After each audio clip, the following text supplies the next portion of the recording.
राधे राधे, जय श्री कृष्णा। कैसे हैं आप सब? आशा करती हूँ आप सब स्वस्थ होंगे। स्वागत है आपके अपने चैनल कृष्णा सखी मलिका में। तो दोस्तों, आज है तुलसी विवाह, मतलब कि देव उठनी एकादशी, जिसमें तुलसी विवाह किया जाता है।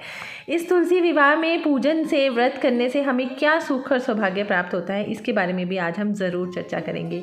दोस्तों, हिंदू धर्म में ना तुलसी विवाह का विशेष महत्व बताया गया है। कार्तिक मास के शुक्ल पक्ष की एकादशी तिथि यानी कि देव उठनी एकादशी को तुलसी विवाह होता है और इस दिन देव उठनी एकादशी भी इसको कहा जाता है। देव उठनी एकादशी के दिन भगवान विष्णु पूरे 4 माह का बाद क्षीर सागर से अपनी शयन मुद्रा से जग जाते हैं और इस दिन ही शादी, विवाह, मुंडन जैसे सभी मांगलिक कार्य की ना शुरुआत हो जाती है। शास्त्रों में तुलसी पूजन का विशेष विधान है। मान्यता है कि तुलसी की पूजा करने से घर में सुख समृद्धि आती है और इसी हिसाब से आज हम भी अपने घर में तुलसी विवाह रख रहे हैं। लेकिन उससे पहले आप अपने घर में तुलसी विवाह को शुरू करने से पहले अपने घर में रंगोली ज़रूर बनाइए। जहाँ पे आपने तुलसी पूजन करना है वहाँ पे रंगोली बनाने का ना बहुत विधान होता है। रंगोली से यही प्रतीत होता है कि हमारे घर में सुख, शांति, समृद्धि, सौभाग्य बना रहे और हमारे घर में सौभाग्य के साथ साथ माँ लक्ष्मी का भी हमारे घर में आगमन हो। तो ये बहुत ही ज़रूरी है। और साथ में रंगोली में ना आप 4 दीपक या 2 दीपक या 1 दीपक भी ज़रूर जलाइए ताकि हमारे घर में प्रकाश बना रहे, भगवान अपनी कृपा सदैव हमारे पे बनाए रखे। तुलसी पूजन की मान्यता है कि ऐसा करने से ना विष्णु जी और माँ लक्ष्मी बहुत प्रसन्न होती है और अपने भक्तों को भी सौभाग्य का आशीर्वाद देती रहती है। तुलसी विवाह की सामग्री की बात करें दोस्तों, तो इसके लिए ना आपको हल्दी की गांठ चाहिए, शालिग्राम जी चाहिए। अगर शालिग्राम जी नहीं है तो आप कृष्ण जी की प्रतिमा किसी भी रूप में रख सकते हैं। साथ में गणेश जी की प्रतिमा रखिए, तो कि जब भी हम कोई शुभ कार्य का शुरुआत करते हैं तो सबसे पहले हम गणेश जी का ही पूजन से शुरू करते हैं। श्रृंगार का सामान रखिए, विष्णु जी की प्रतिमा रखिए, बताशा, फूल, फल, धूप, दीप, हल्दी, हवन सामग्री, गन्ना, अगर मिल सके तो ज़रूर गन्ना भी रखिए, अक्षत, रोली, चुनरी, सब कुछ रखिए। और ये देखिए, ये है हमारी तुलसी माता की, जो कि मैंने घघरा बनाया है, अपने हाथों से ही घर में बनाया था, तो वो मैं अब तुलसी माता को चढ़ा रही हूँ, डाल रही हूँ। और उसके बाद हम तुलसी माता के ऊपर चुनरी चढ़ाएंगे, जो कि बहुत ज़्यादा ना ज़रूरी होती है। माँ को पूरा हमें तैयार करना होता है, तभी हमारा जो तुलसी विवाह है ना वो संपन्न होता है। और साथ में देखिए दोस्तों, लाल रंग का अगर आप जोड़ा पहनाएंगे ना तो सोने पे सुहागा हो जाएगा, क्योंकि जब भी हम कभी भी विवाह वगैरह में शामिल होते हैं तो आप हमेशा नोट कीजिएगा, लाल रंग का विशेष महत्व दिया जाता है। तो आप भी देव उठनी एकादशी के दिन सुबह उठकर सबसे पहले तुलसी विवाह के लिए सुबह जल्दी उठिए, स्नान वगैरह कीजिए, साफ कपड़े आदि वगैरह डालिए और तुलसी के पौधे पर जल चढ़ाइए। प्रदोष काल में तुलसी विवाह किया जाता है, इसलिए साफ सुथरे कपड़े पहनकर शाम को पूजा में ज़रूर शामिल हों। कलश के पास पूजा की एक छोटी सी चौकी पर तुलसी का पौधा रखें और गमले पर गन्ने का मंडप लगाएं। हमारे यहाँ पे गन्ना तो अवेलेबल नहीं था, इसलिए मैं गन्ने का मंडप नहीं लगा सकी, लेकिन अगर आपके वहाँ पे गन्ना मिल रहा है ना तो आप ज़रूर लगाइए। साथ में नारियल रखिए एक कलश के ऊपर। कलश में के जल में आप एक सिक्का डाल दीजिए, हल्दी की गांठ डाल दीजिए, लौंग, सुपारी डाल दीजिए और साथ में कुछ मिठान रखिएगा। मिष्ठान की बहुत ज़रूरत होती है। जब भी हम कुछ मीठा बनाते हैं ना तो हमें भोग लगाना चाहिए जब भी कोई शुभ कार्य होता है।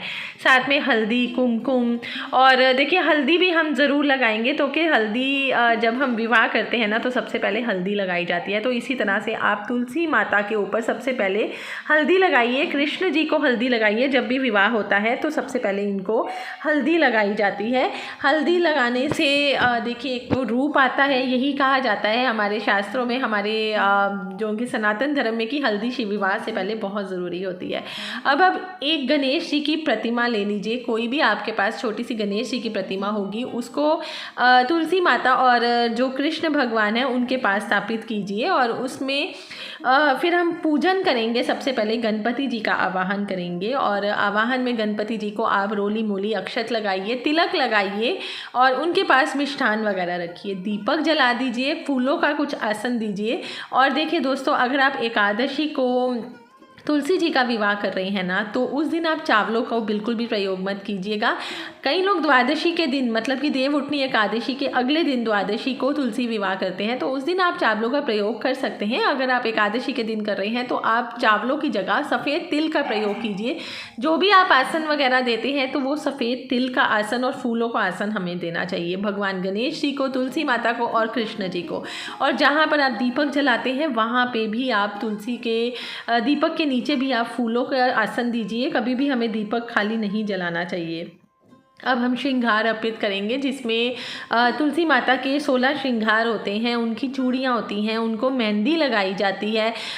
ये जो अक्षत आप देख रहे हैं ये आप कृष्ण जी को पहनाइए। जनेऊ होता है, ये विवाह के समय खासकर चढ़ाया जाता है। एक हम काला टीका तुलसी माता को लगाएंगे और एक हम काला टीका अपने कृष्ण कन्हैया को लगाएंगे, ताकि इन दोनों को नज़र ना लगे। जब भी हम विवाह करते हैं तो नज़र उतारने के लिए ये बहुत ज़रूरी होता है। हल्दी हो जाने के बाद आप इनका श्रृंगार करना शुरू कीजिए। बिंदी लगाइए, लिपस्टिक लगाइए, नेल पॉलिश, जो भी इनके श्रृंगार का सामान होता है वो रखिए। चूड़ियाँ वगैरह लाइए, चूड़ियाँ नहीं है तो आप चूड़ा वगैरह, जैसे कि कई लोग शादी है तो विवाह के हिसाब से चूड़ा वगैरह भी चढ़ाते हैं। और एक चीज़ और दोस्तों, आप कृष्ण भगवान जी के लिए भी कुछ वस्त्रों का इंतज़ाम कीजिए। कोई भी वस्त्र आप रख सकते हैं, जैसे कि टावल रख सकते हैं उनके लिए, कोई धोती रख सकते हैं, कोई भी किसी तरह का वस्त्र उनके लिए रखिए। और गणेश जी को भी वस्त्र दे दीजिए। अगर आप गणेश जी के लिए वस्त्र नहीं लाए हैं तो उसकी जगह आप गणेश जी को मोली वगैरह भी दे सकते हैं। अब हम इनका गठबंधन करेंगे, तो तुलसी माता की चुनरी के साथ हम एक चुनरी को कृष्ण जी के साथ बांधेंगे और उसमें एक सिक्का, साथ में फूल और साथ में सफ़ेद तिल डाल के और इनका गठबंधन करेंगे। और उसके बाद इनके 7 फेरे किए जाते हैं। हिंदू मान्यता में 7 फेरों का महत्व दिया गया है। और उसके बाद हम इनको सिंदूर लगाएंगे। जब हमारे 7 फेरे हो जाएंगे, संभव हो तो आप 7 फेरे ज़रूर तुलसी माता के दिलवाइएगा कृष्ण जी के चारों ओर, और उठा के इनको, और उसके बाद इनको सिंदूर की रस्म जो होती है वो हम पूरी करेंगे। तो तुलसी माता के ज़्यादा से ज़्यादा जो उनके पत्ते हैं उनके ऊपर आप बिंदी लगाइए और साथ में सिंदूर लगाइए। और थोड़ा सा मैंने ना फूलों से उनकी जो तुलसी माता है उनको सजा दिया है। गुलाब के फूल मैं लाई हुई थी तो उसी से मैंने फूलों से तुलसी माता को सजा दिया है। एक फूल मैं कृष्ण जी के पास भी रखूँगी और एक फूल मैंने गणेश जी के पास रख दिया है। और अब हम दीपक को आसन देंगे, तिल का, सफ़ेद तिल का, और साथ में जो फूल होते हैं गुलाब के उनका भी आसन दूंगी।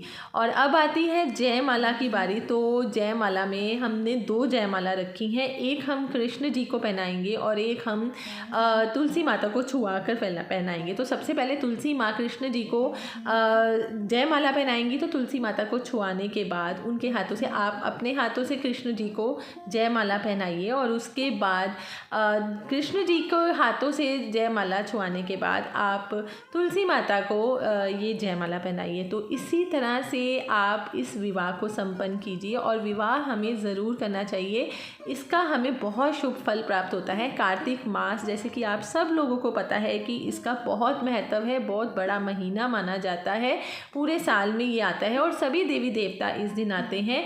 इसी महीने में स्नान, दान, दप, जप सब कुछ किया जाता है। और अब हम करेंगे इनकी आरती। तुलसी माता की आरती अगर आपको आती है तो ठीक है, नहीं आती है तो कोई बात नहीं, आप कोई भी मंत्रों का, कृष्ण जी के मंत्रों का या तुलसी माता के मंत्रों का जाप कर सकते हैं। और अपने घर में ज़रूर तुलसी विवाह कीजिए। और ख़ासकर जिनके घर में पुत्री नहीं है वह इस विवाह को ज़रूर कीजिए, क्योंकि ये कन्यादान के ही बराबर माना जाता है। आशा करती हूँ दोस्तों आपको मेरी ये वीडियो पसंद आई होगी। और साथ में हाँ दोस्तों, मिष्ठान ज़रूर खिलाइएगा। सबसे पहला जो लड्डू है हम गणेश जी को देंगे, उसके बाद ये लड्डू हम कृष्ण कन्हैया को बना खिलाएंगे और उसके बाद हम तुलसी माता को ज़रूर ये तो लड्डू खिलाएंगे। और बाद में आप सभी लोग अपने घर परिवार के इस प्रसाद का भोग ज़रूर लगाइएगा। और आप सब लोगों को बहुत बहुत बधाई हो तुलसी माता के विवाह की। आशा करती हूँ आपको मेरी ये वीडियो पसंद आई होगी। तो जो नए हैं मेरे चैनल पे वो मेरे चैनल को ज़रूर सब्सक्राइब कीजिएगा। मिलती हूँ कल एक नई वीडियो के साथ, तब तक के लिए राधे राधे, जय श्री कृष्णा।